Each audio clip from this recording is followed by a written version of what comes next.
Welcome to the Whitetail Advantage Podcast with your host, Brett Bovin. Thank you for tuning in and enjoy the show.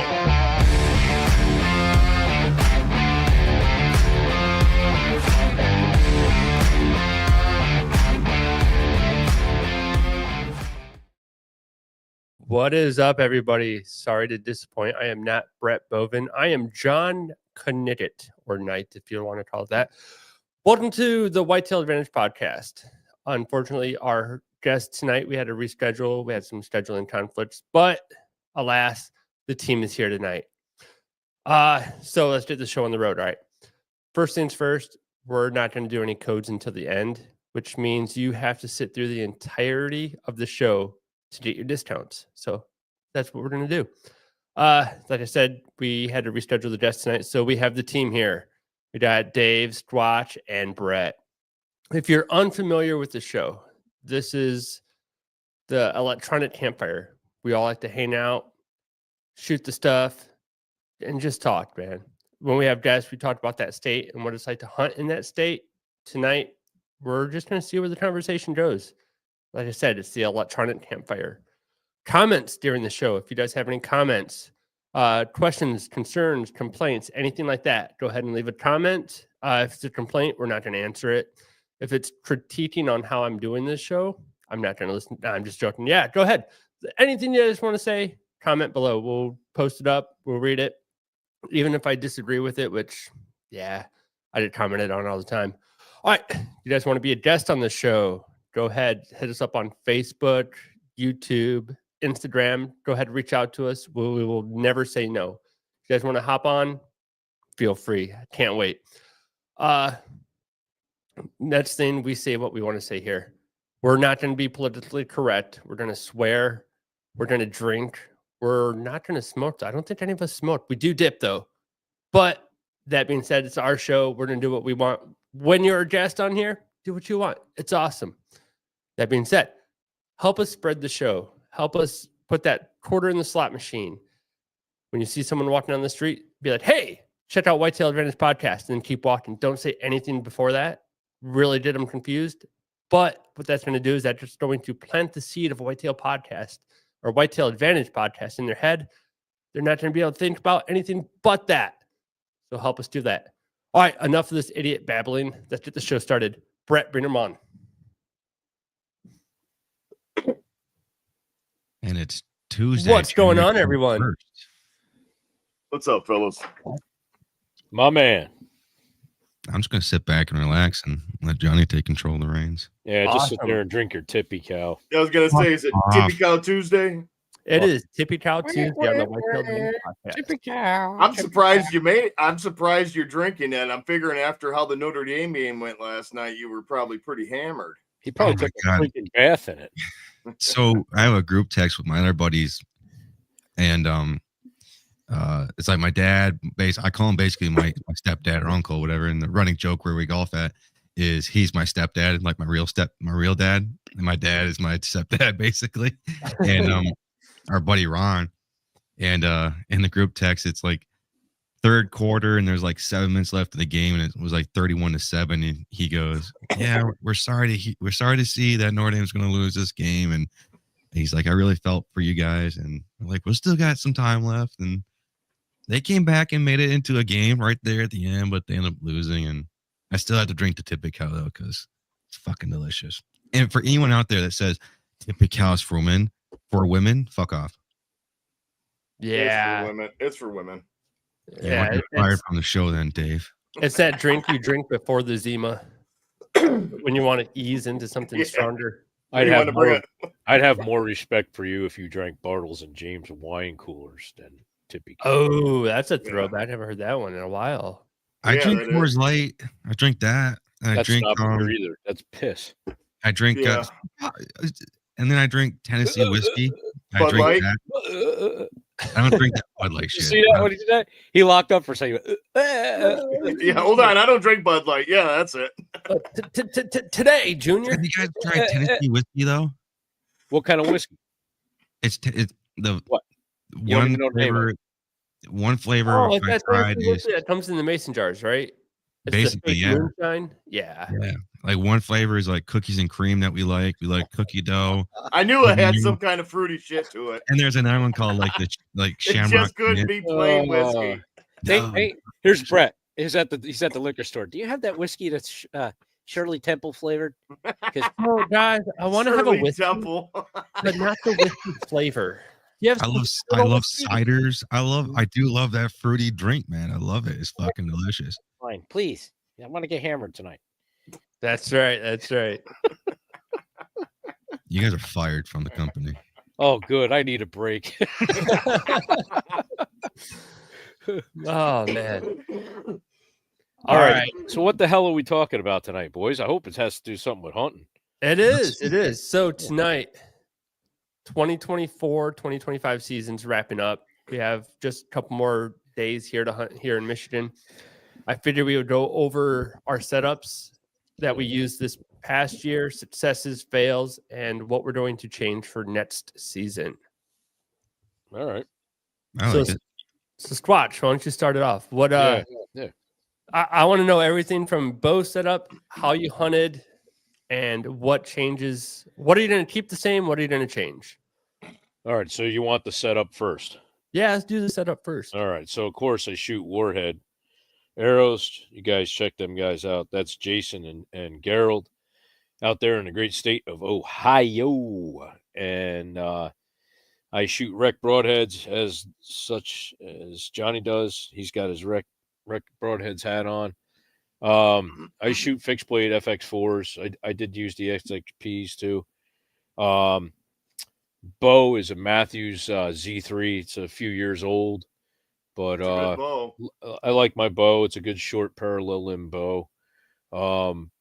I shot Elite, sold the Elite. Nothing against Elite. I just had a friend of mine who was looking for a bow, so I sold that too. So setup this year was a little new for me. Always hunted fixed stands, used climbers, Summit. Was always my go-to climbers, fixed stands, whatever was on sale. Didn't care if somebody stole them. Cheapest damn thing I could put in a tree. But this year I got talked into by a lot of people by the saddle setup, and I did. I bought a trophy line saddle, and then I bought the grit sticks and platform. Basically, it was August, and I was running out of time to buy stuff. I was just getting some money together. I went off a recommendation from Broadside Ambush Frank about the saddle. He showed me his, and I really liked it. It was very comfortable, so I went with that. It was a new thing, getting up there in the tree, getting used to it. Very cool though, very easy to use. I mean, if you got a little bit of common sense, you can get by. But basically, it's a lot of practice with it, and really, it's no different than sitting down like in your fixed stand to shoot. So, it's just a little different. If you're taking off your strong side shots, it's a little harder. But yeah, I used that setup. Of course, trail cameras. I use trail cameras like crazy. Moultrie is who I'm with. I'm on their field staff.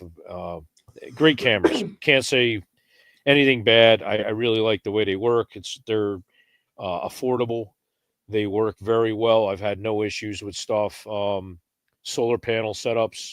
I got one camera that's been out for since June. It's still at 100%. So rely on those quite a bit for my intel.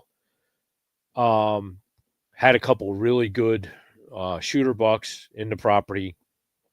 Got on them. Had a couple of mishaps here and there.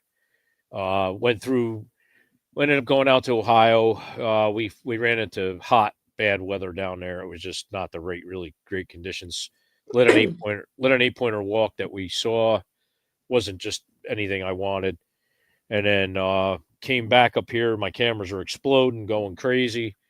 I got on a good 8. I messed up, and the shot was a little forward and high in the shoulder. Ended up calling deer search. Never found a deer. Probably still walking today. He was all right. Ended up going through the season, seeing a couple more deer that I really was after. And I was fortunate enough to take an 8-pointer at 10 yards with the Matthews. and the warhead arrows and the wreck broadheads, and it only went about 20 yards. So I learned a lot this year, though, with my strategies, really getting into the trail camera aspect of it, and basing my spots close to the bedding areas. I knew when the bucks were coming in, I could see them on camera a lot, like my cameras are going off. So I knew in the bedding areas I could slip in and get close to those bedding areas when the rut started. And it paid off. It really did. I saw a lot of deer. Rifle season came along, and I ended up shooting a nice sized doe with the rifle. And then I got 2 with the muzzle loader. So it was good. But like I said, setups, basically, I've talked about it on the show before. My setup is basically a lot of scouting, a lot of intel through the cameras, leave spots alone, don't pressure stuff, and play to win. And just, one good day of hunting a spot is better than 6 maybe that might work, because they learn you just as fast as you learn them. So, that's basically my strategies and stuff. Looking forward to my predator season. If you check out my stuff on the Outdoors and More with the Squatch on YouTube, I just posted a video up of me shooting a fox with the 204 at 70 yards downhill, and made a pretty good little sniper shot on him. Proud of myself, and got a nice, beautiful fox. Hopefully, I'm thinking about getting him full body mounted. So that'd be beautiful. Well, I might actually, once I find like 3, I'm going to narrow it down to like a mount that I want. I'm going to post on Instagram and just get like a poll and see what everybody thinks, like 1, 2, or 3. I did it last year, and I thought the fox was all right. I got to the taxidermist, and he had mange in one spot. He's like, I don't know if you want to spend that kind of money. Why? I said, he goes, it's got a little spot of mange there. I'm like, oh crap, I never even saw it. So I didn't end up getting it mounted or anything. And this one here is clean. I really looked it over good. It's a good, clean fox. So I'm just deciding. I may just skin it out, do a pelt on the wall, but I don't know yet. I'm still tossing up. It's nice and cold outside, so it ain't going to spoil or anything. But yeah, that's just about it. I did get into some quality scents this year. I don't know if you guys heard of Rat Getter Scents. Yeah. Gerard is the owner of Rat Getter Scents. Awesome stuff, man. I I had a buck leave a hot doe and come in on his hot to trot stuff that he makes, and I didn't even put wicks out. I would just spray the ground every like 6 feet, put a dot, and then just keep walking, spray a little more, put a dot. And that buck left that doe and came right to me. I was like, I've never had stuff work that good. Never. Man. And I mean, to leave the real thing it's incredible. Yeah. Right. And a couple of the other guys that we all know, they were using it, and they actually turned me on to it. They're like, hey man, try this. It worked good for us. And I'm telling you, even I use his scents for fishing when I'm up in the reservoir. He's got fish attractants. Mhm. Man, you spread some of that on a spoon when you're out trolling for these big trout. It's good stuff. So if you guys get a chance, give Rat Getter Scents a try, man. He's a good dude, and he'll do right by you. So like I said, it was a good season. I learned a lot. I learned a lot from my mistakes, as usual. But my mistakes make you a better hunter, Mhm. Down the road. I mean, I think we all had ups and downs this year. I mean, poor Frankie there, he had a hell of a season too. And Yeah. we were all like hand in hand with the stuff. And you guys ran into EHD after you guys had some beautiful bucks you were showing me. And then you guys know people that were finding them dead. And, it's just really threw a monkey wrench into your guys' play. How your seasons played out. You guys had to up and change your tactics and everything. And then, it's, I guess when we think we've got it all figured out, we actually don't. Mhm. Oh man, That's key. That's really key. Like, but that's what makes you better, because then we have to adjust on the fly Mhm. and change our tactics, and then figure out how we're going to go after what we're going to go after in you may even go into a spot blind, like you didn't have cameras out. You may just say, look, I'm reading the sign that's here. I know it's a good area. I mean, I know Dave, you were out power scouting swampland and stuff, and you saw some nice bucks that you were trying to get on. And, you know, you were like, well, they're dead over here. Let me go 20 miles over this way and try to get a buck out of this spot. And, you know, that's what you got to do. You got to just, you know, you just got to overcome. Sometimes shit don't go your way, and, you know, you got to make the best of it. And like I've said, I've gone in, scouted, you know, with Onyx, and Onyx is a good app, by the way. I rely on that quite a bit. I'll look at a piece of land, look where a lot of the benches come together at the head of a bench, and a saddle will be there on the backside, what they call a saddle. So basically, if you were looking at my knuckles, that would be your ridge. And if you had another one there, they come together, and in between that is an easy spot for the deer to maintain a easy path to travel. So that saddle is a key place. So if you can learn to read a topographical map on those apps, you can find saddles, and you'll get on the bucks, because a buck will run a saddle during a rut like super quick. So it's always a good spot. So, you know, keep that in the back of your mind too. If you got a power scout, you got to get on something, you can use those kind of apps to help you too. But enough about me. You guys want to hear from somebody else, man. Yeah, we had a comment earlier from someone I know, James Knight. Howdy. Love you, brother. All right. Love you too, man. So that's my youngest brother. Oh, right in the heart of Kansas. Oh, shit. Wow. It's big country right there, man. And you haven't moved down there? Oh, man.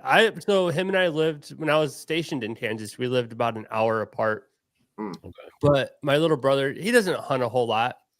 But when he does, he went out in West Michigan deer hunting one time, smokes this giant 12. Just like, I'll go sit right here.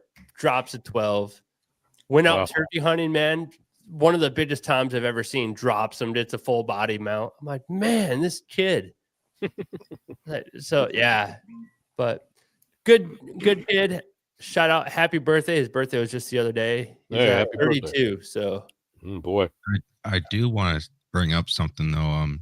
With Moultrie cameras, I was given 2 of them. And I know Johnny, and I know Squatch uses them as well, but I don't like them. I'm always wanting to like open up and try new things, obviously in the hunting community, like hunting products and stuff like that. But in my opinion, I don't know what it was about these cameras. I put them out there with high hopes after seeing what you guys are putting out there. But in my opinion, what I was coming across, it was not up to my par of what I was wanting. Did you put batteries in them? Son of a bitch. Yes. You put them in the right way? Yeah. All right. So let's go. The extension cord ran from the house. Let's hear the explanation. So, okay, you powered it up, you got it working. Yep. So what the hell is the problem with them? I didn't like the quality of it.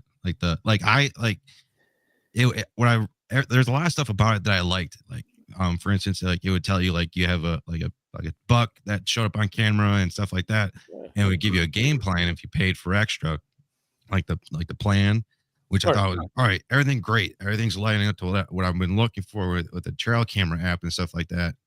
But then when I was looking at the photos, I was like, my wild game SD cameras back from like 2008 are 10 times better than these pieces of shit. Really? I talked to Johnny about this. I was like, these qualities of these photos were not good. Like they would have to be right next to the camera for it to be like something. Did you have the Edge Pro or did you have the regular Edge? I have one. I have both. Yeah, both. And the Edge Pro isn't taking good pictures? No. Did you try like not putting it directly into the sun? Yeah, like I take all my cameras and I do my best to face them like north, or at least like somewhere in the like where the sun facing from the back from the south. Yeah. But they just were not giving me good quality. I've never had a problem with Moultrie. In fact, some of the greatest pictures I've got, even at distance, have been really good with that Moultrie camera. I think a lot of it has to do just with operator error. It's got to be something. I really need to come out there. I got to come out there and help you set these things up. That's it. It's not rocket science. You turn the fucking camera on and you connect it to your phone. And what's nice about Moultrie, I'll give them this. They, in my opinion, from what I was learning from cell cameras, they were the ones that started off where it was they would connect with any cell service in your company. You didn't have to do Stealth's been doing that for a long time too. Like that. Oh, really? Multiple carriers. Yep. It'll pick the one with the best signal. So it was nice with Moultrie. I loved that part, but it was just the quality of the photos themselves. So, did you try cleaning the lens? Yep. So that could be another thing, because I did have those cameras out all season. So I wonder if like a little bit of moisture got trapped in there. That got could fogged. Yeah. Couldn't. It really should. Yeah. And I've been hunting now. I'll go beyond. I think this is gonna be my 19th year hunting. I know how to work trail cameras. I'm not a fucking idiot.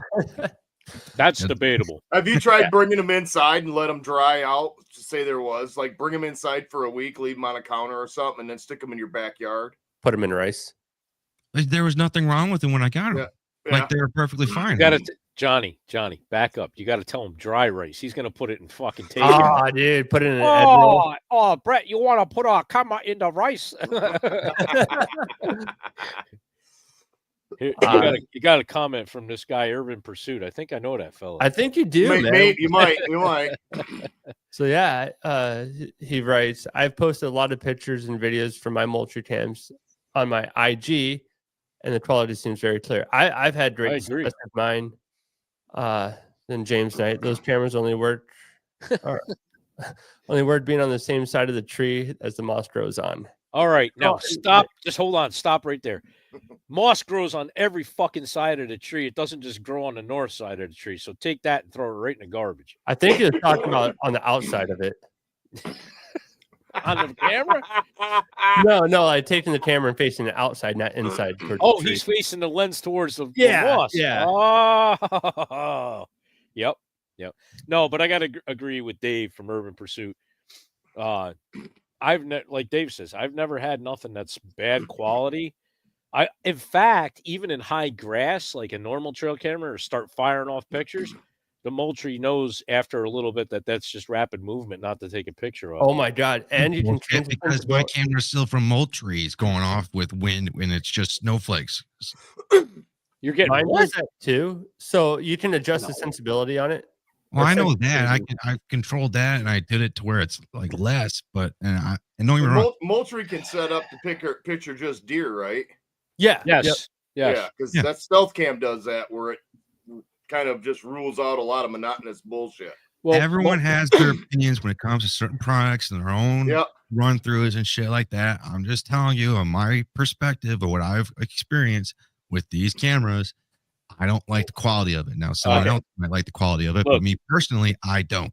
Here's my opinion. You said everybody's got an opinion. I think you need like the Fisher Price fucking trail camera, because that's more your speed. Amazon. I will tell you, I am excited. I just seen a video on, I think I said something to you guys about it on Instagram, that Stealth Cam now has changed a lot of their new 2025 lineup is now no more SDs. It's all internal hard drives. But that's the nice thing about Moultrie. There is no SD they do it too. And now you can do a live view. So I hated SD cards. Every time I take the damn things out, you put them in a card reader and it would fucking lose the pictures. So when you got your Moultrie, it's damn well guaranteed, because it goes into the cloud. It comes right to your phone. No. So that's why I don't understand why you're having problems with like Urban Pursuit just said, the thumbnail previews may be a little fuzzy, but when the HD version is downloaded, it's always clear up. Always clear, yeah. And I do have one beef with Moultrie, and it's not even a major one. I hate waiting for the damn video. Now, if you it's the how long do you guys wait till it fires off again? Now I think the pros you can get them where the camera where you can download it instantly. Yeah. So because I'd have the Edge 2 Pro and a camera, or you get an image, you hit download, and it's like 5 seconds later you have the video. Now the Edge 2s, are like that. We're like, oh man, I got like 15 pictures of this one deer on my camera. Download. And then you have to wait at least, at the most 24 hours before it clicks again. But yeah, you have to wait. Yeah. Well, the comment right there is perfect for the temperature we have right now. Oh, Chris McCord, after my total back camera freezing up, I'm definitely leaning towards upgrading to Moultrie. Yep. Do you guys know how to work in 0-degree temperatures? Perfect. Well, if you're in Michigan right now, would be the perfect time to test it. Yeah. It's minus 5 right now with the minus 20 to 25 below tomorrow morning. So mine are out and working fine. Even in the even last year they're working fine in the 0 to temps. Yeah. I use reveals. I personally use reveals, and those are working fantastic. Yeah. Oh, you got them to work? Yeah, I got those to work, and those push out great quality photos. Huh. Yeah, just don't turn the antennas really hard back and forth. Right? Or they will snap. It's not hard just to turn it. If you're like fucking gorilla handling, you go to tighten it. On the old ones, not on these new ones. Yeah, my buddy Travis. I just fixed one on his. Like, well, the new ones that they just came out with, the new ones, they changed it. The old ones, we had to screw them on there. Yes, some people can get gorilla hands on it and over tighten their shit. And it snaps that antenna wire off the circuit board. You got to take it. So this is the lenses that you face out towards what you want. That is? Yeah. When you put it on the tree this way, this isn't the eye. This is it's not going to take any pictures. Well, that's why your Moultries weren't working. You didn't put them up the right way. So anyone, if you're listening to this on the video version, he was pointing the lens at the tree. No, I wasn't pointing the lens at the tree. Your dumbass was. That's why you didn't get any pictures of it, man. You were demonstrating me, yeah. Yes, if people are listening, the dumbass host, that's usually the host, was putting the freaking camera the wrong way towards the freaking tree, and he put the fucking sensors towards looking at the moss. And then he's bitching that he's got poor quality pictures from Moultrie, which anybody that uses Moultrie knows that doesn't happen. Not to mention, like Urban Pursuit just said, it will download the test image around noon the next day or next activity. So yeah, and that's what I really liked about Moultrie too, is once you get a picture, hit download, the next time it gets a picture, that video is going to be downloaded to your phone or computer or whatever. So if you take a test picture, you got to wait 24 hours to see it? No. Nope. Oh, okay. It's live, right? When you're setting the camera up. Yeah. It's just like you looking through your video camera. And once you got it angled the way you want it, but Brett would have the bark at a tree because he's doing I do that with my stealth cam too. Brett's doing bark studies on trees. Right there. I have no problem setting that motherfucker up. And I like stealth. I think Moultrie does it too. You set a time once a day and it'll take a picture. Yep. Yeah. I like that just to make sure your camera's still working. It's in the same spot, And someone didn't walk off with it. No, I leave all mine on test just to know that they're working. And yeah, I do too. Yep. Well, you wouldn't need to do that if you're getting. But I am looking forward to that. He's talking so much shit up there. I know. Oh my God, he's such a shit thrower, man. All right, so Brett, clearly you don't like Moultrie, right? Yeah. So why don't you tell us what you do like about your setup this year? I mean, clearly cameras are not your thing. We get it. But what type of crossbow did you use this year? Oh, eat a dick. So tell us about your setup, Brett. So this year I'll start off by saying this. I'm going to be getting some saddle setup, so I'm looking forward to doing that.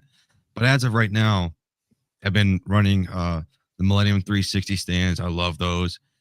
The one bad thing I'll say about them is they say a grandma can set these up, one person can set these tree stands up. In my opinion, that's a bunch of bullshit. It's extremely tough to get them ready up in the air. But once they're set up, they're amazing. I mean, obviously they call them 360, so you get your seat in there and you have full range to sit 360. I mean, it's fucking amazing. And you're just sitting, in my opinion, in the most comfiest chairs ever. And in no way are we affiliated with Millennium tree stands, but I'd love to. But yeah, I love those tree stands. I love their ladder stands. And this year was my first year doing shooting the Phase 4 Matthews bow. So man, that was just a freaking shooting butter. I tried shooting the lift because when I was getting ready to get my new bow last year, it was the top of the line stuff that I was going to be looking at was the first one was the lift. Tried shooting it. I hated it. I didn't like it one bit. And at the time, I was like, "Oh, this is sweet. It's shooting fast. It's shooting really awesome." But then I was thinking about it. If you're drawing back the bow on the lift, as soon as you get close to that back wall, you can feel that really getting tighter, and then you feel that big lump in that V, and really sinking into that back wall, and it sucks. And I don't have bad shoulder problems, but I'm 31 years old. If you are getting up in age, that can really the entire time you're drawing back, it's really wanting to make you feel like it's pulling you forward with it. So you really have to. It wants to go. Yeah. Yeah. And the let off on it. I know what you're talking about. I shot him at Hilltop. Yeah, it was tough. Yeah. And they got a big ramp. They remind me of the Monster. Yeah. But not that aggressive. They're not that aggressive. They are smoother. And there's people out there that have the lift and they love those lifts. Don't get me wrong, but I also look at it like this, where if you're taking out into the field, you have to look at that point when you're buying a new bow. Yeah, don't get caught up in, it's a new bow. It's working great. It's shooting great inside. But take that out in the field in an actual hunting scenario. I was like, nope, I don't want this. Because if you're thinking about it like this, there's going to be times where you're shooting a bow and you're at full draw at a deer for like 3 minutes, which seems like forever. And that bow is so light, you have to make sure, you have to be a good archer to make sure you're staying on point. Now, if you take with a heavier bow, you're going to be more steady and more firm compared to that light bow where you're constantly moving around. And I didn't like that. So I shot the Phase 4 and I loved it. And I got that along with, I got the UV slider. I love that bow sight. And it was a bitch to set up. But once I finally did, I was talking to Dave. We were like, you're doing something wrong. And I was like, yeah, it's just this one point I can't figure out past it. And once we figured it out, I fell in love with it even more. And it's awesome. It's a good sight. It's a good sight. Well, that bow is a big step up from you coming up from that micro Midas you used to shoot. Hey, I still got a micro Midas. Are you just picking on me tonight, Squatch? You can F off. I'm gonna fire That's you. one of the best youth. They still make it. It's one of the best youth bows out there. Do we need to hang a sign up at your door that says "Leave your feelings at the door"? Well, I'll send out an email with the hurt feelings report. Oh yeah, you got those? We got those at my job. They're great. Yeah. So and so said this to me. But at the end of the day, though, it was a tough season. I was able to harvest a deer on November 14th. I'm proud of that deer. From his bed. From my bed. The perfect sleeper. And he made it out. It was a tough year, though. I'll say that it was a tough year. It was a tough year for everybody, or a lot of people, I would say, in Michigan. Yeah, it was a tough year. It was a tough year too because his phone kept going off because we were all texting that we were out and he was still sleeping. Yeah, and then prime hunting hour comes around, and who decides to text? Brett. Waivers wrote, Brett, I'll send you some tissues if you need it. So, yeah, I'll send you guys Brett's address when we're done here. So. I actually think he texted us when we were hunting, Johnny. Yeah, I know. Who did? Brett. What are you guys doing today? No, I drove up to Dave's. We drove out for a weekend hunt, and I'm up in the tree, and of all people, fucking Brett texts me. Whoa, either something's wrong or he just got a deer. Then I was like, hey, what's up, guys? What are you up to? It's hunting season. We're out hunting. I think I posted a picture. I think you did, on Instagram, and he saw it. He saw the podcast. Yeah. That podcast. Watch being mean. Yeah. I'm being mean. So I'm usually he was so mad he dry fired his bow. Yeah. He needed a Kleenex that morning. Yeah, he did. Yeah. All right. So Dave, what's your setup? I'm just gonna go cry myself in Pico. Well, I am running. I got the PSE Omen with the E2 cams. I got the E2 cams. Some people don't like the draw cycle, but it's at 70 pounds, it's nothing to me. To have the speed cams, I'd rather have them than the smooth cams for running heavier arrows. And I don't have any problems. And I'm running the Gold Tip XT Pros with the standard bonings with a I got a crazy helical on mine though, but with a high FOC, it helps stabilize them a lot faster. Hey, Dave, do you shoot a 4 Fletch? No, I won't. Okay. I don't. I Wait, tried, why and won't you I shoot a see 4? no difference between a 3 and a 4 Fletch. Okay. So I got I some. shoot 4. Do you shoot a 4? I shoot 4 fletched. Yeah. You do? Yeah. Wow. Well, maybe that's why you've only shot one deer this year. Wow. Wow. All right. That being said, Yeah. so I tried it. I tried it with a bunch of different veins. From basically 20 to where did I go out to? About 80, 85 yards, I think. Yeah. And I didn't gain anything. I mean, they all hit right where the other ones hit. Well, doesn't it slow it down with the 4th vein? Well, the problem I found is with the 4-inch, you do gain a little weight, which is hardly nothing. Yeah. It's not. But at longer distances, I noticed it's noisier. Yep. I can see that. I'll give you that. I'll give you that. So it's noisier with 4. Yeah, you Yeah, got more. You got more surface area. Cut into the air, which is going to create a Yeah. chatter. What? Yeah, but are you running full length veins? No, I'm just using the AAE hybrid veins. Yeah, they're kind of like a Boning X3. Yeah, they're not long. I hate those veins. I fucking hate those veins. What, the AAE ones or the hybrid ones? AAE, I can't stand them. AAE, if you're listening, you got to step your game up. Your adhesion for glue getting into them suck. Hey, Moultrie, step your shit up with quality then. Oh, here we go, Moultrie. Hey, you know what? We're gonna send Stevie Wonder out with you next time to help you set your cameras up so you get them on. Yeah. Wow. I'm just gonna step myself in this corner and cry. Yeah. Oh, stop! You got your tippy cow. You'll be all right. Yeah. I'll pull you a pumpkin. Do you got a wah button on there in your director's chair there, John? All right, let's see to finalize my shit. Let's see. Yeah, back to Dave. You know, come on. I run the Slick Trick Viper tricks. I really like them. I really do a lot. They're almost too sharp because I can't seem to get them out of a box without butchering my fucking fingers all up. Every time, dude, I cut the shit. They're so sharp you don't feel it. Wow. They're probably the sharpest broadhead out of the box that I've ever had. And it's nice that I don't have to touch them up, but it sucks because I'm like walking in the woods and I'm like, why do I fucking blood everywhere? Right. Like my hands. So yeah, Chris McCord, he commented real fast, guys. Squatch is going to sensitivity training. He needs to. So after the show, we're gonna have a Whitetail Advantage sensitivity training. Yeah, well, Squatch had like 1 or 2 bottles of wine, so he's fucking ripping and raring. I had a bottle. Yeah. Jesus. Let's see.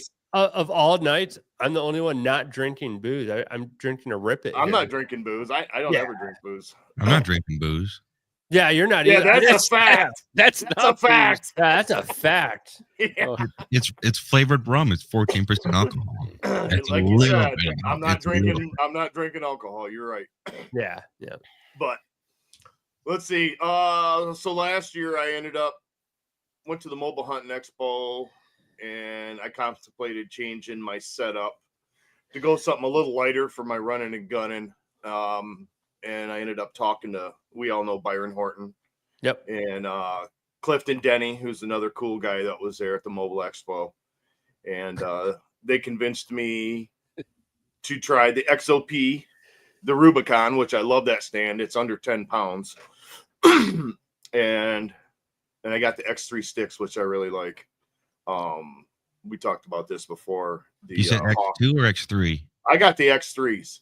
I almost was before. I like the X3s personally because I'm shorter. I'm only like 5'9" now. Yeah. And with a single 8er, I can go almost 30 feet. Wow. I mean, they weigh like 3 pounds a piece, but I'm like 21 pounds fully loaded on my back with my straps. So, I mean, it's nothing. I've walked, 7+ miles with them on my back. It doesn't bother me. I'm not going to say anything yet because I don't want to give it away, but there's another reason why I held off by buying Fox from them. We'll say more hopefully at a later time, but Yeah. I was looking at the X3s and they kind of caught my eye. I was like, "Ooh, that's kind of cool. I could have like 2 of those compared to like 3 or 4 of the X2s, maybe." So you can run actually a different variation of those. Yeah, you can. I Yeah, thought you can those do were actually whatever you kinda cool, want. 'cause I don't think anyone else really has that type of setup, right? Where like No. for sticks for only 3. Lone Wolf, I think has some 3 sticks, but theirs is like the Arsenal does too. Arsenal's got 3. Yeah, but Oh, okay. the Lone Wolves are a single step, staggering, folding, Yeah. Yeah. and Make sure you guys teach them how to put them on a tree. You'll probably put them fucking upside down too. Yeah, Try to and I stick went to out them. horizontal. I mean, they're not heavy at all, really. I mean, if you think about it, The way they fold, he'll be like, I don't like Yeah. these sticks because every time I step on them, they fold down. Yeah. Got them upside down. Yeah, show them. There you go. That. Yeah, Oh yeah. yeah, Yeah, yeah. He'll Yeah. have it the other way. I keep slipping. but yeah, no, and I like how they grip on the tree. They're just super aggressive, and the standoffs are one of the big sellers. Because Johnny, I you was using running the Amsfield? Hawk Heliums. No. and So, four. Huh? no, I've got a Muddy Pro. So I've got What are you attaching it to the tree with? It's got a strap with a lanyard, and it's got one a strap, one clamp. Oh, and then okay. you see right there. Okay. So when it I bites- actually watched a thing on that today, Johnny, that a guy was talking about.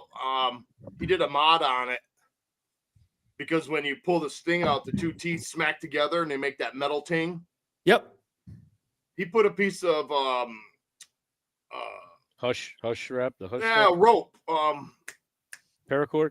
Yes, a tiny piece of paracord and put it in between the teeth and tied it in a knot. It's the new So- game show. The new game show. Guess what Dave is saying? That's this hand signal. What I do with mine, I have 2 of them. I only carry one in the field with me. Yeah. I always have one in the truck. And this is the one from the truck. I went to Tractor Supply, got that horse wrap, the Okay. horse wrap for their ankles, and they had a woodland print. So I just covered No the stick shit. with that. Yeah. And then on the other one, I did the same thing. I Oh, put that's a good idea. wrap that around here. I mean, I think I can get 24 feet for like $1.99. Or if I Wow. go anywhere else, it's like 10 times that price. Oh yeah. And it's self-adhesive, stitched right to it. And I did the same thing because I don't know if you guys can hear it, but let me see here. Like that little Yeah. clicking noise. Put a little bit of that wrap right on there and it cuts it right out. Now you Yeah, trust that cam buckle like that? You don't have no problems with it? Nope, I have no problem with it. And then I have a tether that because I'm hunt with my I got the tethered Phantom saddle. Okay. And one stick climbing method, I'll put the lineman rope around the tree, cinch it down to that, cinch it to me, go up as high as I can, climb up to the top of that stick, cinch it down, and I'll just hang there. And I bend down, grab that stick, pull it up to the next step, ratchet it that, tighten it down to the tree, and I'll usually hunt 30, 35 feet up with that. Step Brothers got a question up here. Oh yeah. What, Mr. Dobeck?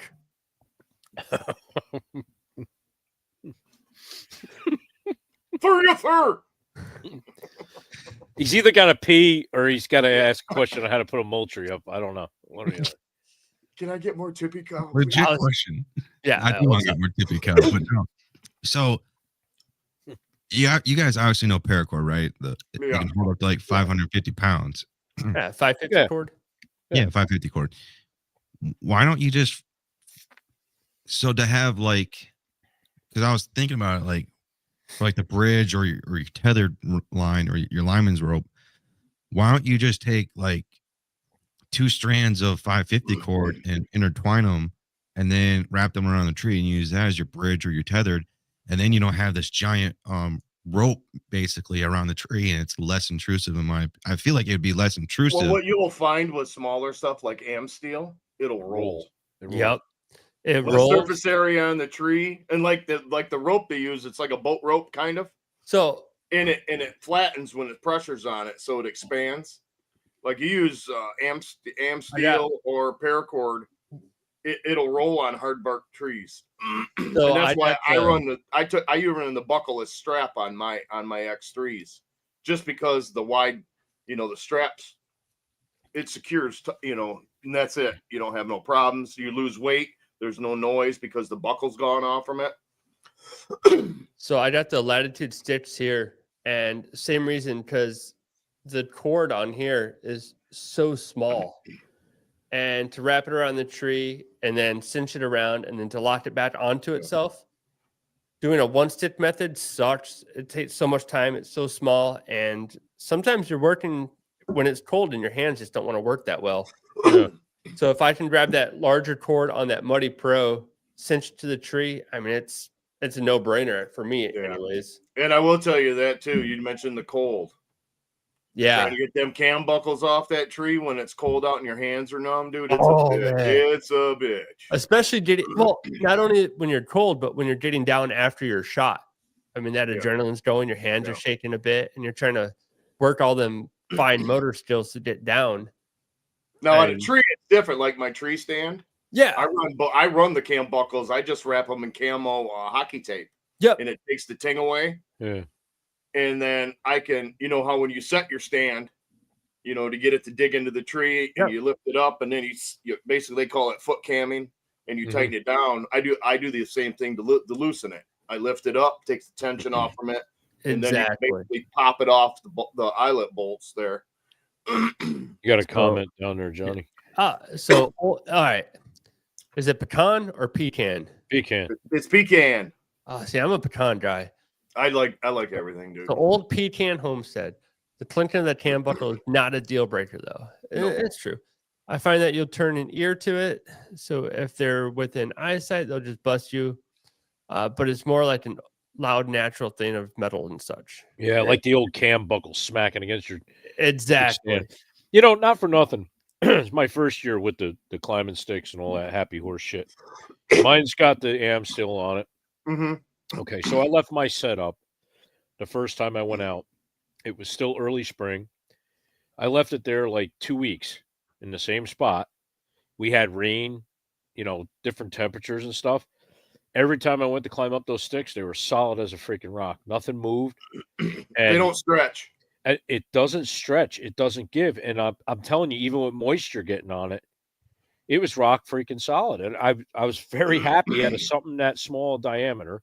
Yeah. I run 235, 40 pounds. And what millimeter do you use? I believe it's 10. Is it 10 millimeter? Yeah. So that's the bigger stuff. Yeah. But it's really, like I said, it might be 8, Dave. I think it's 8. Yeah. It's like 550 cord. It looks just like 550 cord. So it's 8. I think it's 8 millimeter. Yeah. But I mean, damn, dude, I'm telling you, I was shocked as shit, man. That stuff is that rigid, and it's super lightweight. It is. Now, what Johnny just said made a really good freaking point about one stick in it. Now, I'm a fat body. I'm not going to one stick nothing. But with those, I could see his argument, like having to sit there and get it out of that X square that you crisscross like a boat. Yeah. That's a pain in the ass if you got to freaking do that. So having that cam buckle like he's got, I can see it being a lot better.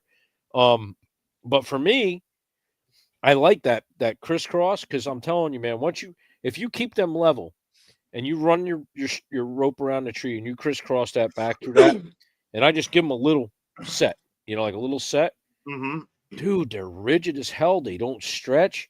Yeah. And, I mean, I've put them on some pretty gnarly shit too, and they stay put. I'm really happy with it.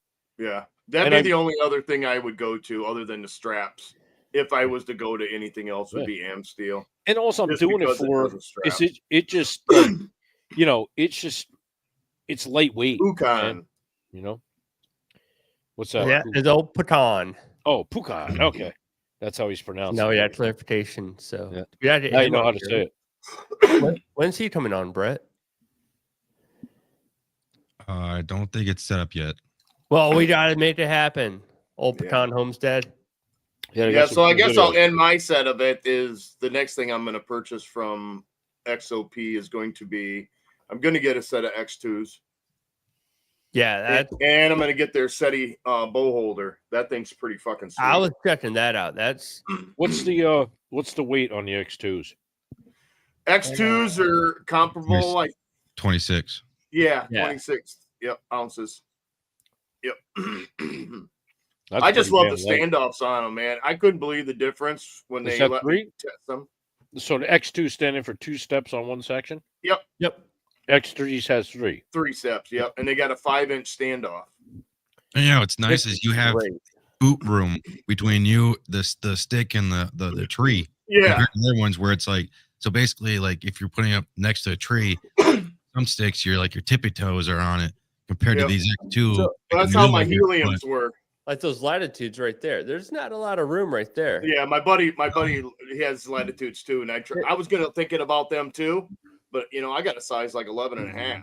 Yeah, I'm rocking a size 13. And I'm trying to go up the tree like this, dude. And when you're climbing all your shit up there, up and down all the time, dude, that's fucking rough on your legs. Not only that, but not only your boot, but like your hand. What are you going to hang on to? With a flat surface like on those, your hand is just like that. With my muddies, it's actually a handle. And like with those X2s, it's natural handle that you're going to be able to hold on to. Okay, so question for you. Sorry. Let me just... So when you go... Are you climbing with a lineman's belt, or are you just freaking running it, or are you actually using your tether rope as you go up? I use my lineman's belt. I got a Hawk Pro. I think Brett has one. Yeah. The harness. Yeah. I love that freaking thing. And on the band strap that goes across, I got these mini. I mean, they're like this big. Like I think they're 3-inch bungee cords. Yeah. Like 1/8 inch. And so it keeps it taut. And I just hook them on that strap on the side, and I hang my sticks on the side. I'll take 2 off. Okay. I'll hang 1 on each side. Okay. And then I hang the one, I'll go up probably about eye level with an 8er. All right. And then I put that on, and then I'll climb up on that stick, and then I put my lineman's rope around me. And then I go up, set my next stick, and then I climb up and then pop off my next stick, and I'm on, then my next stick, and I'm done. And then I can pull my backpack or my backpack. I got my shoulder straps on my stand. Yeah. And then I can just sit there and all my weight's on my feet, with a lineman's rope. It's super nice. I set my stand right on my knee. My knee's elevated on my top step, so all my weight's on my knee. I just set my stand right on my knee, flip it down. I leave the cam buckles and everything on connected. Yep. And then I can just wrap around, cinch, lift the stand up, set it, cinch it down, and then I'm in the tree. I get up in the tree. I think the fastest I did it was probably like 3.5 minutes. Yeah, that's quick. So what I was getting to with that whole situation was we were talking about how far away, your stick section faces away from the tree, so you had boot room. But another good point of that, a lineman's rope that you're tethered to the tree, if you do fall, lose your footing, you're relying on the angle of that lineman's rope to slow you down as you're falling. Now, if you've got a section of steps that are really close to the tree, there's a greater risk that lineman's rope is going to slide past that and not stop. Yeah. And you're going to fall like a motherfucker when you hit. Oh, so, your face is going to catch them sticks all the way down. But when you've got a tree stand step that sits out further away from the tree, that lineman's rope has a greater chance of snagging that right off the beginning, and you might get bumped and bruised a little bit. But it's another good thing I just wanted to point out about having something that's a little bit further out away from the tree. Yeah. Now, I got to give a little shout out to Dave and Chris. They had hunter safety systems on, and they came out with a new system that keeps tension when you climb. It has like a band in it, like it between. It snugs itself to the tree. And they had the guy on from that, and he was talking about how it works. So when you're climbing, it actually keeps tension until you loosen it and move it up. Yeah. So it would be like climbing with your tether for your bridge. I knew a guy who ran a bungee cord, because it's same when you use a climber. Yeah. And then you have that strap that goes in between. Mm-hmm. He runs a bungee cord like that, because I forgot if he was. I think he was not one stick. And what the hell was he doing? He was doing something, but he did exactly what you said. He went down probably about 8 foot. Yep. Full force, and just went. But his main problem was what he did wrong is he had too much. He was leaning back way too far. So he was off balance when he tried to pull his stand off.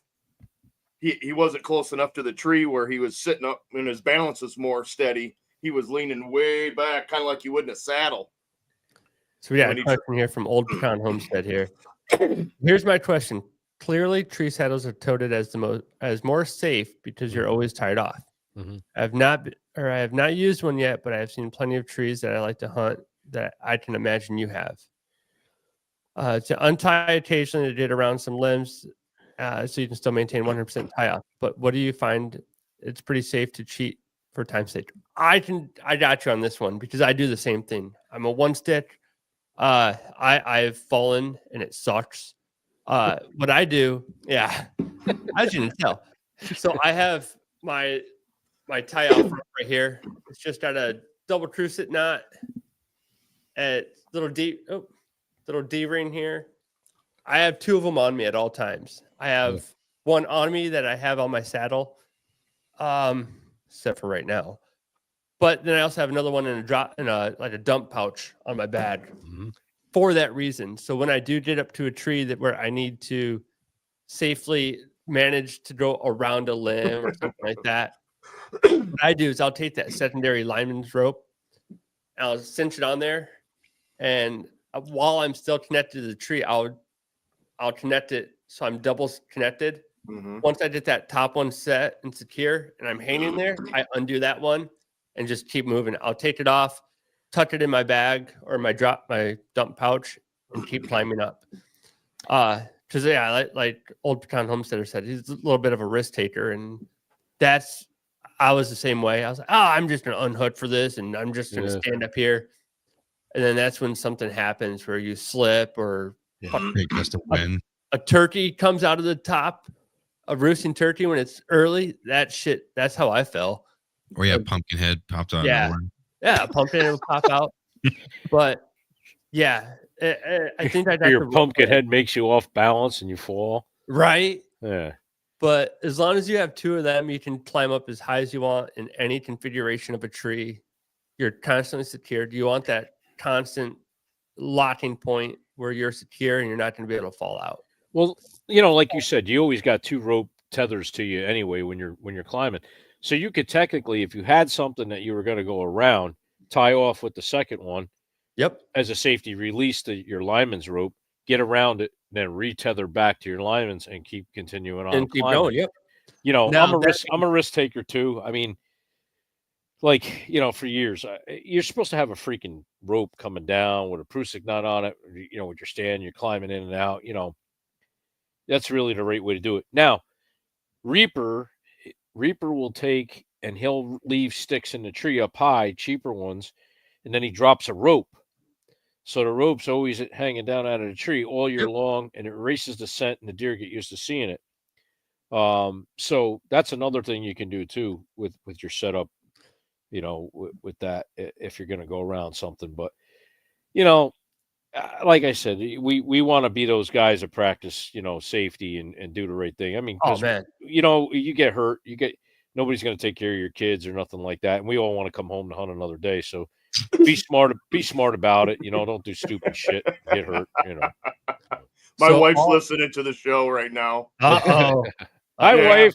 She's like, hey, man, is that lineman's rope you use? Squatch said's not safe. And I'm like, God damn it. No, that's not what he's saying. And then she's like, that poor guy doesn't ever get to talk. And I'm like, you don't listen to the fucking show very much. He talks like a motherfucker. Yeah. Right?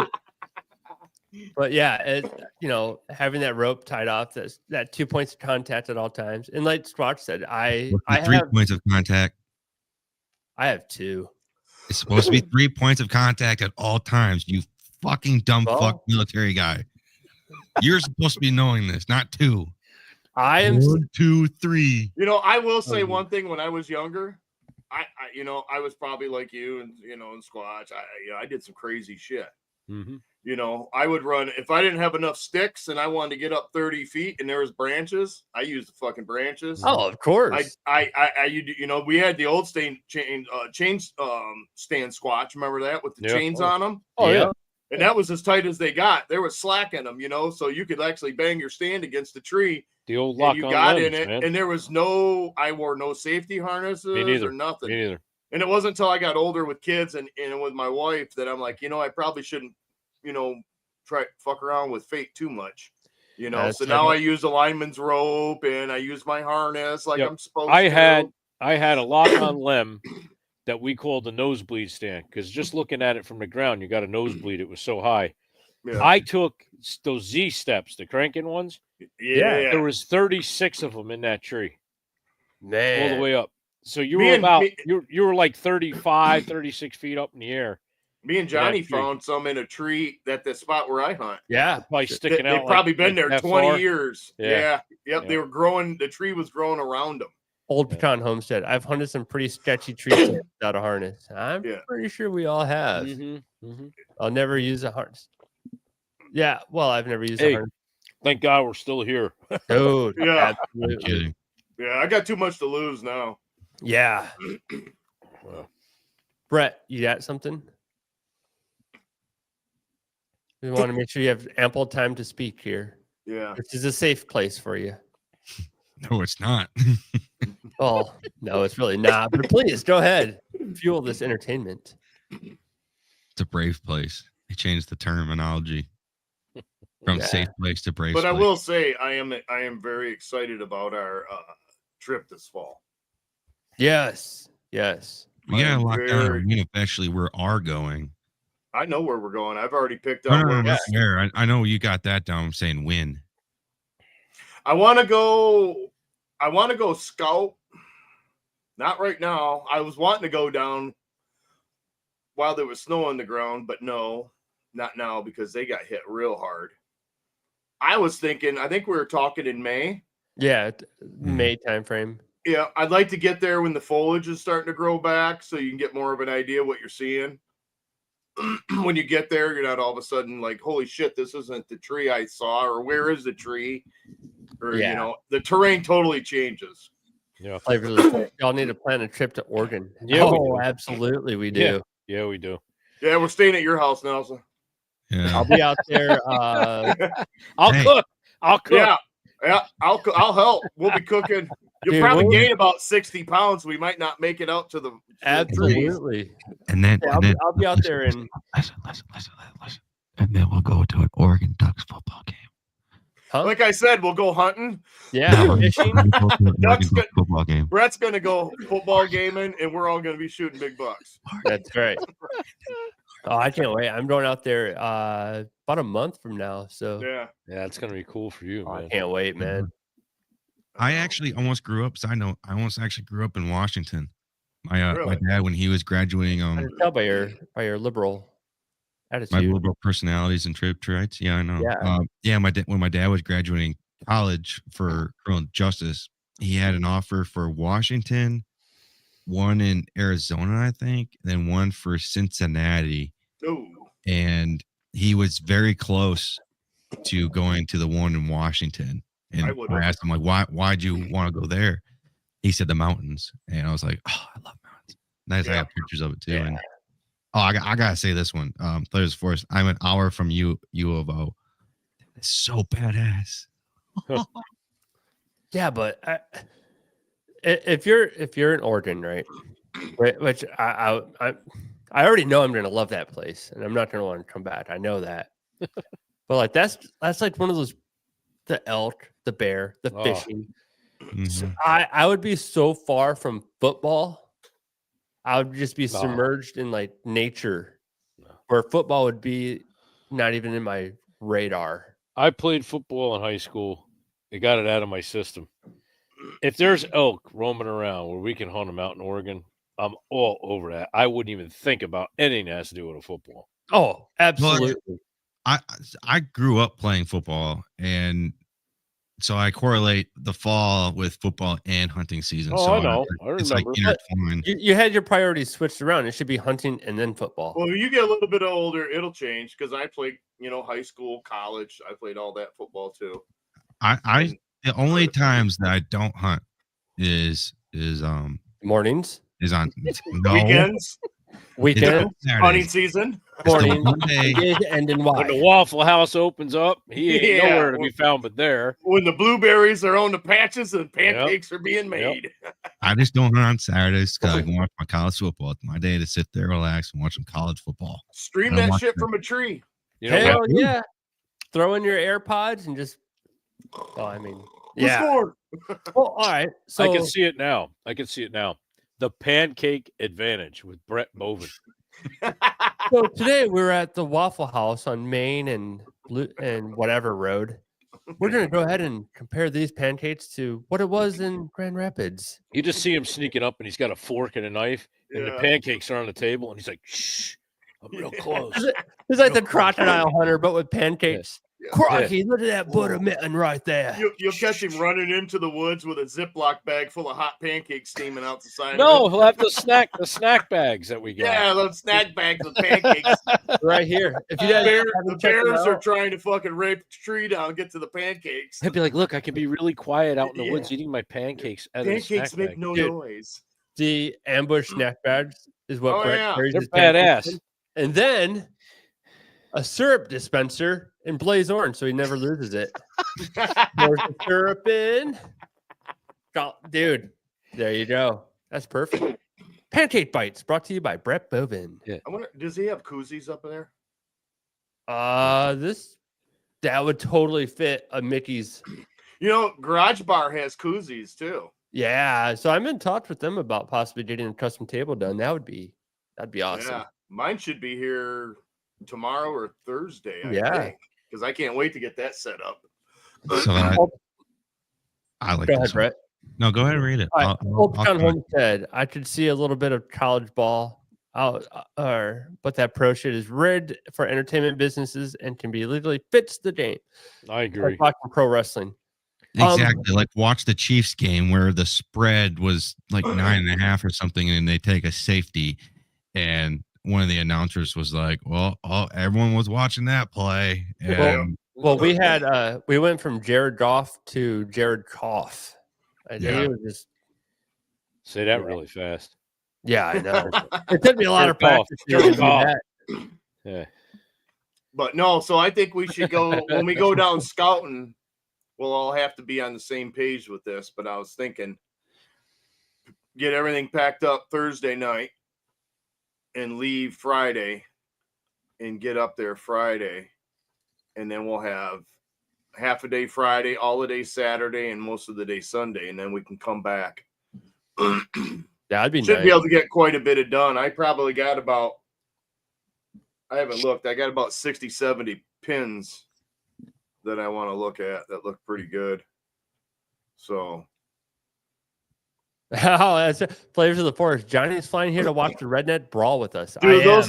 those things are so funny, man. All right. So we're at the just over an hour mark, guys. We'll wrap it up here real soon.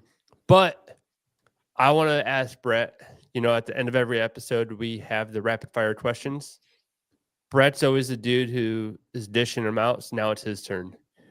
So I don't think Yeah. you've ever answered them. I don't think All I right. have no. I don't think you have, man. No, it's time. It's time. It's time All to right. break the cherry. That's right. All right, you ready, Brett? Rapid Hold on, fire. let him. He's got to go get some more tippy cow. Yeah, don't grab a don't Not, go I'm gonna refill that finish my utterly water. amazing drink. Oh, okay.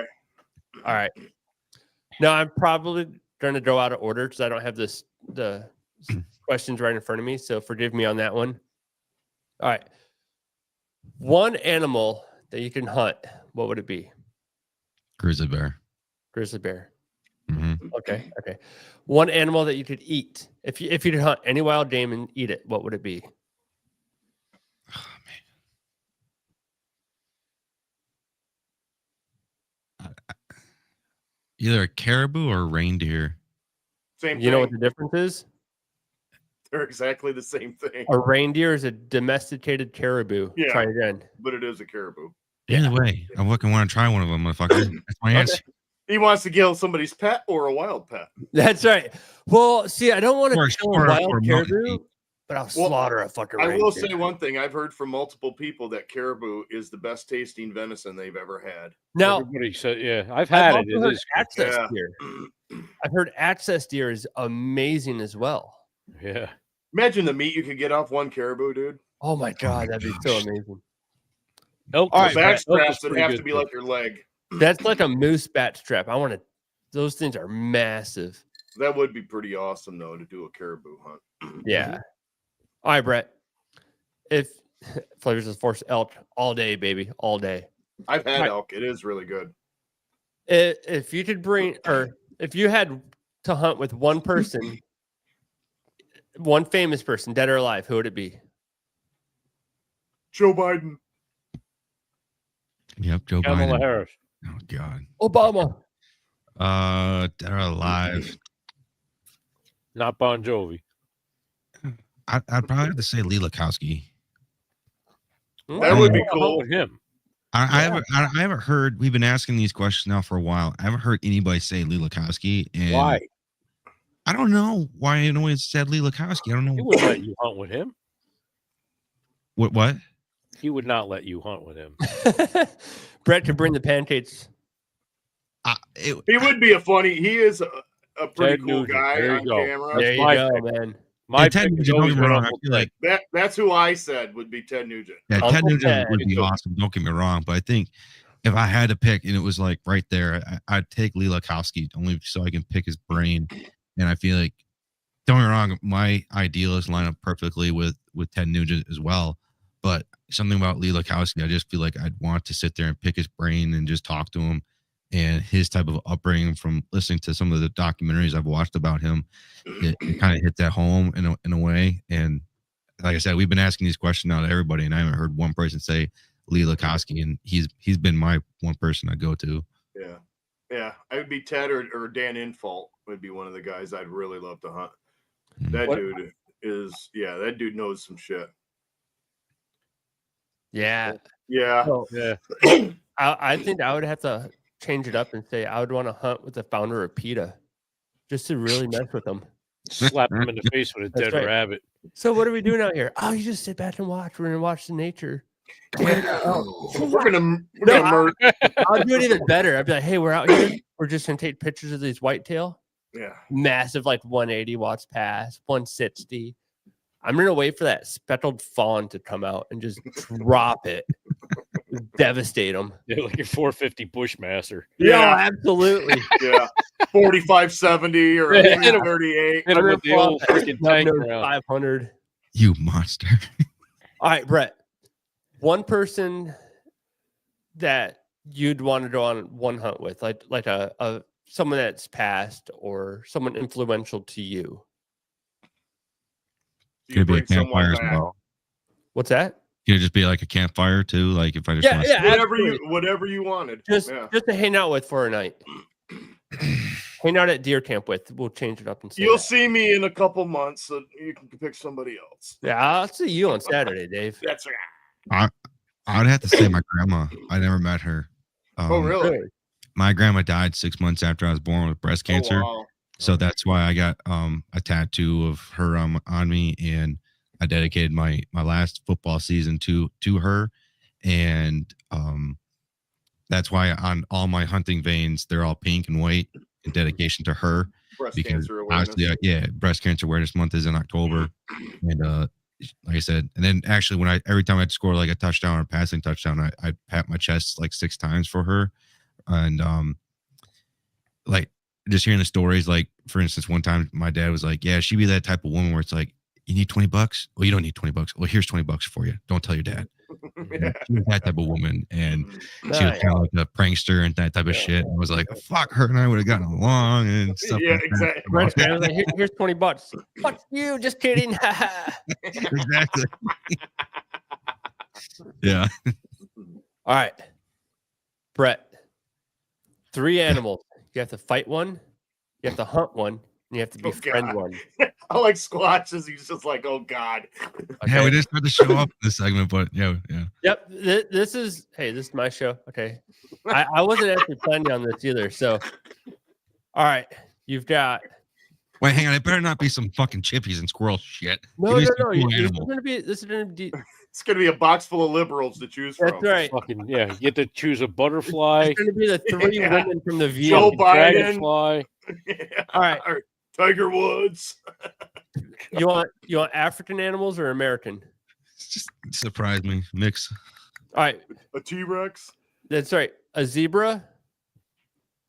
Let's do a zebra, a saltwater crocodile, and a whitetail. So I got hunt, fight, kill. Yep. I'm gonna hunt the whitetail. I'm gonna fight the zebra and kill the crocodile.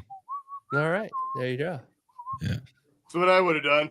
Yeah, Definitely not trying to fight no damn croc. that was the Because final. I won't be question. hunting whitetails no more after. Right? No Now, doubt. wait a minute. Crocodiles aren't that big. An alligator would screw you up.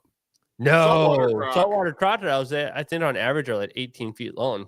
Yeah, they get like 2,000 pounds. Oh yeah. What? The Nile Yeah, ones in saltwater? Africa. Oh yeah, dude. Watch a video of them like basically swallowing a zebra. They'll bite a Cape buffalo right in half. One thing he's got going for him is that freaking melon head he's got. Choke them out. It'd choke him out. Oh, you wouldn't be able to swallow it. He'd choke and die. He looked like Joe Dirt. He looked like Joe Dirt with the alligator. Yeah. Ah, get him off. Get him off. All right. That's wrapping up the show, guys. I want to say thank you for coming on. It's been a lot of fun. It's been real and it's been fun, but it ain't been real fun. Hey, the pleasure was all yours. I mean, Yeah, that's right. It always is, right? It always is. Yeah. That's what she said. Hey, yeah. All right, guys. That was our show tonight. I hope you guys had fun listening. Thanks for everyone watching.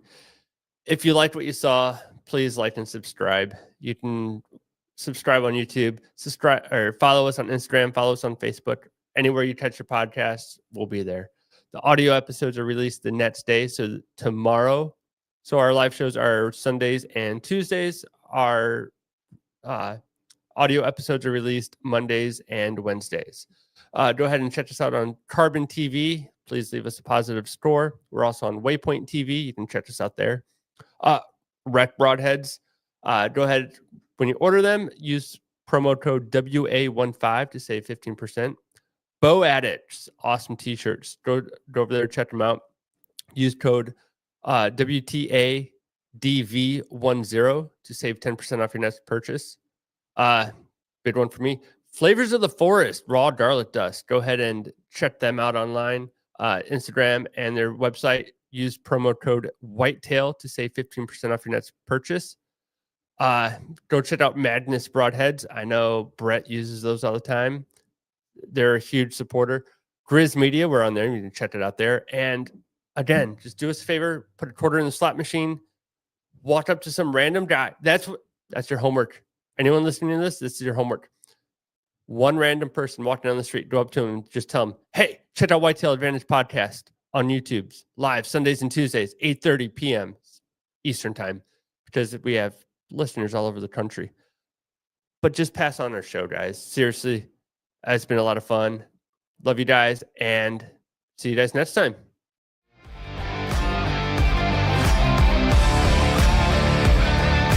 Thank you for tuning in to another episode of the Whitetail Advantage Podcast. We hope you enjoyed the show, and we will see you next time.